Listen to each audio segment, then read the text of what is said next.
देखिए, आज़ाद ने ये बात कही थी कि जो इंसान अपनी ज़ात के लिए ज़िंदा रहता है वो एक मुर्दे की लाश में इजाफा करता है। ये सब के सब एक लाश का इजाफा कर रहे हैं। हम आज सेकुलर हिंदू उतने ही परेशान हैं। मेरे जितने सेकुलर हिंदू भाई हैं वो सर पीट रहे हैं, जाए तो किसके पास जाए। मैं सिख भाइयों से मिलने के लिए गया गुरुद्वारा में, उन्होंने भी ये कहा कि आप 20 करोड़ और ऐसे बुज़दिल। हमने कहा हमको इलेक्शन का नशा सवार है, हम इलेक्शन में मस्त हैं, ये कौम इसी में मुब्तला हो गई। मैं आपके चैनल के ज़रिए फिर ये बात दोहराता हूँ, इतने तजुर्बे कर लिए, एक तजुर्बा तो करके देखो। इलेक्शन के बजाय सारे दानिश्वर इकट्ठे हो और सेकुलर हिंदुओं को आगे लाओ, उसमें से कोई एक गांधी निकालो।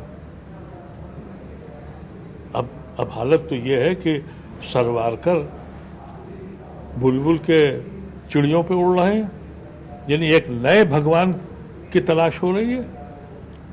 ये किस किस्म और पढ़ाया जा रहा है ये। तो सेकुलर हिंदू जब पढ़ा लिखा हिंदू है वो खूब परेशान है। हमको उनकी मदद करने के लिए पहले अपने को मजबूत करना चाहिए। मैंने ये बात अपने सेकुलर हिंदू दोस्तों से कही, मुसलमान एक मुर्दा लाश है, इसमें सांस आ जाए तो फिर आपको ही अपने कायद बनाकर इस मुल्क को बचाएंगे। नहीं, उनको तो देखिए हिंदू राष्ट्र बनाने का उनका तो अज़्म है। सन 23 में उन्होंने ये बात कह दी थी कि हम हिंदू राष्ट्र बनाएंगे, और ये कोई ताज्जुब की बात तो है नहीं। आप सुप्रीम कोर्ट चले जाइए, वहाँ पर भी कोई आपको नहीं मिलेगा, और एक आध कोई आ गया तो आ गया, नहीं तो नहीं आएंगे। आप किसी अहम पौधे पर आप नहीं जा सकते हैं। एक आपको मैं बताऊं कि ज़हनी कैफियत क्या होती है, कि मुझे याद है कि जब ये अब्दुल कलाम साहब ने बॉम्ब का वो किया था, उस वक्त तो बीजेपी का असर नहीं था। मेरे एक दोस्त हैं, उनके भाई आरएसएस के थे। मैं अपने दोस्त के पास बैठा था, उनके छोटे भाई आ गए और उनको बना दिया गया था इसका हेड, जो इसकी टेक्नोलॉजी थी बॉम्ब की जो भी। तो वो आए बड़े परेशानी में, और उन्होंने कहा कि राहुल गांधी का दौर शाह था मेरे ख्याल से। उनका साहब गज़ब हो गया, एक मुसलमान को एटॉमिक एनर्जी का इंचार्ज बना दिया। अब बेचारे मेरे दोस्त बात काटने लगे, और वो ये मुझे जानते नहीं थे कि मैं हिंदू हूँ या मुसलमान हूँ। और जो उन्होंने बकवास शुरू की तो मैं बाद में सोचने लगा, क्या ऐसा भी लोग सोचते हैं। उस वक्त 60-65 साल हुए थे आज़ादी के। मैंने कहा अभी भी ये जहन में है। तो जब वो उस वक्त ये सोचा जा रहा था, तो आज तो आप सोच ही नहीं सकते कि क्या होगा। अब तो ये जुर्म है कि साहब फला आदमी स्टेशन पे नमाज पढ़ रहा था, पकड़ लिया गया। और अभी एक अखबार में पढ़ा था कि किसी के घर में, वहाँ किसी गांव में मस्जिद नहीं थी, घर में नमाज पढ़ते थे, वो भी पकड़ लिए गए। और फिर भी कहा जाता है कि साहब गर्व से कहो हम भारतीय हैं। मुझे तो नहीं है गर्व। आपको गर्व क्यों नहीं है? मैं शर्मिंदा हूँ। किस बात पे शर्मिंदा? इसलिए कि ये मुल्क गांधी का मुल्क कभी कहलाता था। इस मुल्क में जहाँ इंसान इंसान को मारे और मिनिस्टर उसको हार पहनाए, जहाँ इंसान इंसान को मारे उसकी मालाएं पहनाई जाए, जहाँ एक औरत के साथ सामूहिक बलात्कार हो, उसकी 3 साल की बच्ची मार दी जाए और उसको छोड़ने पर जश्न मनाया जाए, उसे मिठाइयाँ खिलाई जाए, वो गर्व का मुल्क है। उस मुल्क पे हम गर्व करें। दुनिया में ऐसा कहीं किसी मुल्क में नहीं होता, ये इस मुल्क में होता है। सरवारकर के मुल्क में होता है, गांधी के मुल्क में नहीं होता। तो इस सावरकर को तो नायक बना के पेश करने की कोशिश की जा रही है। सावरकर नायक नहीं, अब तो भगवान बनने वाले हैं। इसलिए कि बुलबुल के पर पे निकलते थे वो। अरे जब तुम पर पे निकलते थे, तुम्हें पूरी दुनिया घूम रहे थे, तो माफी क्यों मांग रहे थे भाई? बार बार चिट्ठियां लिख रहे थे, लेकिन ये बच्चों को 8वें क्लास के बच्चों को पढ़ाया जा रहा है कि जब वो ग्रेजुएशन तक पहुँचे तो फिर उनके अंदर एक भगवान की खूबी हो कि वो चिड़िया के पर पे उड़ रहे थे। ये पागलों का, जाहिलों का मुल्क बन गया। अगर आपको गर्व है तो हो सकता हो, मुझे नहीं है। लेकिन सरकार तो कहती है कि हम भारत को विश्वगुरु बनाने जा रहे हैं। देखिए, सरकार ने तो इस मुल्क को वहां ले जाके खड़ा किया कि कभी भी हिंदुस्तान को दुनिया में हमेशा सेकुलरिज्म, डेमोक्रेसी का बादशाह कहा गया। आज उस मुल्क में हर 2 महीने के बाद यूएन में कोसा जाता है। ये बड़े मजे में कह देते हैं हमने रिजेक्ट किया। तुम रिजेक्ट करते रहो। सरकारें तो आपके साथ इसलिए जुड़ी रहेंगी कि सबसे बड़ा दुनिया का दस्तूर ट्रेड है, इकोनॉमिक फैक्टर।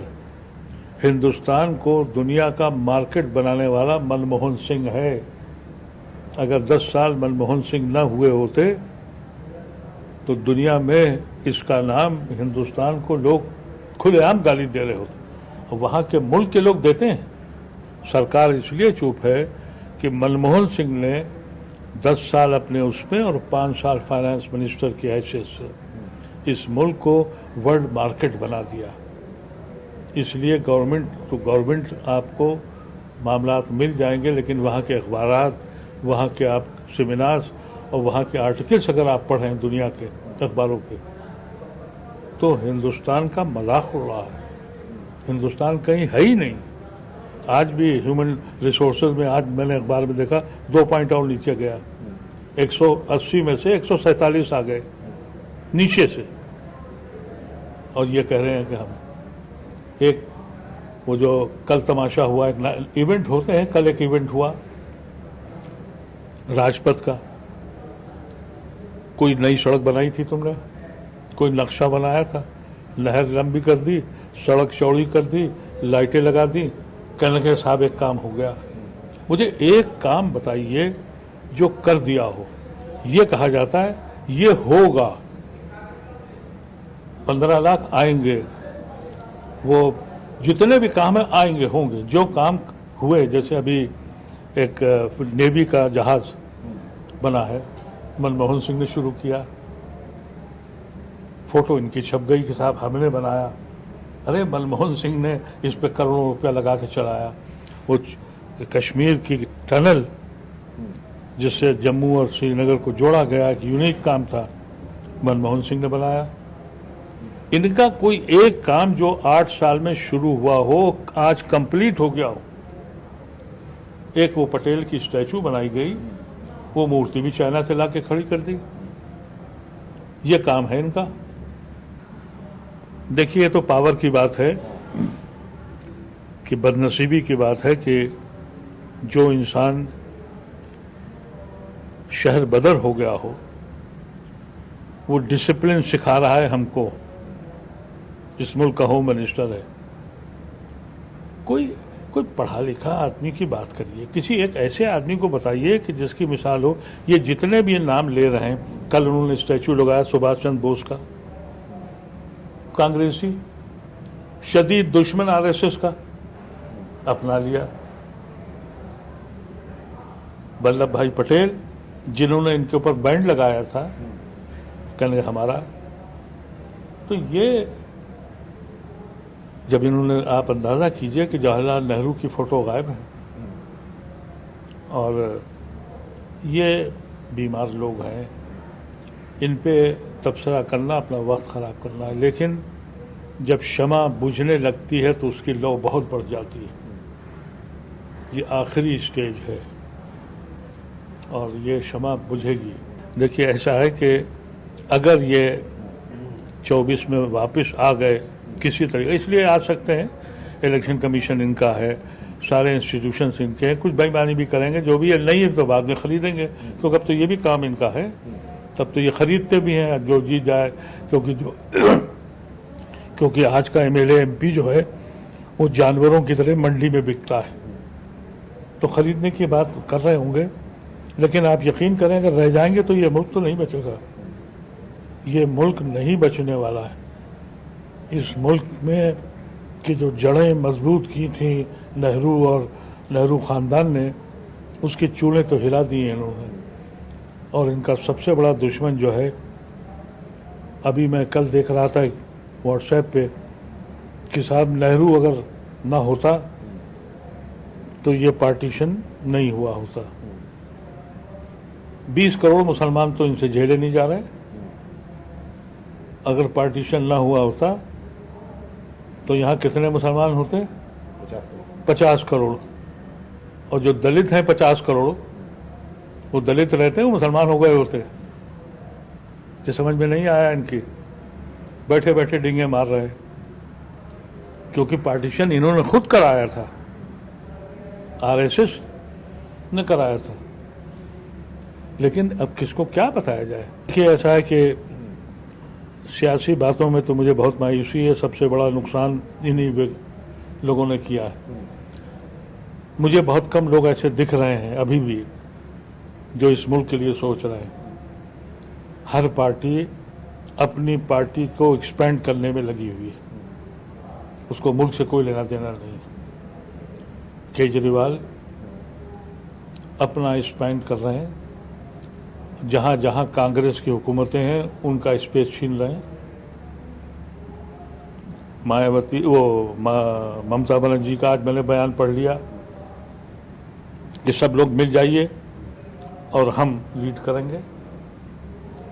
वो स्पेस गोवा में कांग्रेस के छीनने चली गई, नतीजा हुआ कि वहाँ बीजेपी की सरकार बन गई। अब ये हिमाचल में और गुजरात में केजरीवाल जाएंगे, वहाँ स्पेस छीनेंगे। बीजेपी का जो 40% वोट है वो कोई नहीं छीन रहा। एक शिवसेना थी जो छीन सकती थी, तो वहाँ भी खरीदारी कर ली इन्होंने। तो मुझे तो बहुत आज के दिन में तो कोई उम्मीद नहीं है। उम्मीद अगर है तो यहाँ की सिविल सोसाइटी पर और नौजवानों पर, जो बेरोजगार हो गए हैं, जिनका मुस्तकबिल ख़त्म हो गया। अगर वो लोग जागे, और जागना चाहिए। दुनिया में नौजवान ही बाहर आता है। यहाँ जब भी इनकलाब हुआ, गांधी ने जब मूवमेंट शुरू किया तो 2021 में बनारस हिंदू यूनिवर्सिटी गए और 2021 में अलीगढ़ मुस्लिम यूनिवर्सिटी गए, और जाकिर साहब और ये पूरी टीम लेके वहाँ से आए वो। जबकि अलीगढ़ में तो मुस्लिम लीग का बड़ा जोर था, लेकिन वहाँ भी डेंट लगाया। वीपी सिंह इनकलाब लेके आए, नौजवानों को लाए अपने साथ। तो अब अगर नौजवान खड़ा हो गया तब तो कुछ दिखता है। तब तो ये सड़कों पे दौड़ा दौड़ा के मारे जाएंगे। जितने इन्होंने घपले किए हैं, जितने पैसे कमाए हैं, ये सब रखा लिए जाएंगे। और जो इन्फोर्समेंट एजेंसीज ने जो डकैतियाँ डाली हैं, इनके हुक्के पानी बंद हो जाएंगे। ये वक्त आएगा। लेकिन इन पॉलिटिकल पार्टीज से तवक्को करना आज की डेट में मेरे दिल में नहीं उतरता।